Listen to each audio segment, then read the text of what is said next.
If you try to create the exact same index on a table, meaning you have exactly the same columns in the same order, Oracle won't let you do that and you'll get an error. So having an index that is an exact duplicate in Oracle is not possible. What you are allowed to do is something like what is shown on the slide. In this case, I have two very similar indexes, the only difference being that the second index shown has the state column as the third column.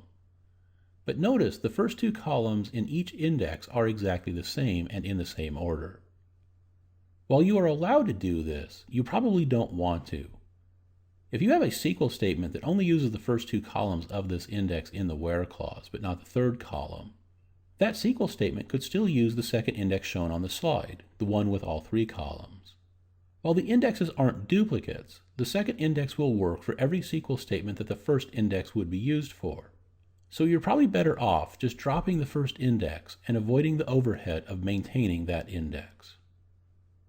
Now it is possible that two indexes have the same first column but different second columns, and that could be okay. Those indexes may be targeted at different queries and fulfilling different roles.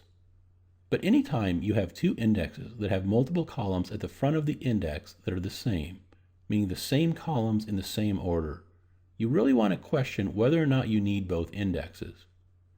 You may find out that one of those indexes isn't being used at all, or that the SQL statements running using one index will run just as effectively using the other index. So if this is the case, you can drop one of the indexes and save yourself some overhead.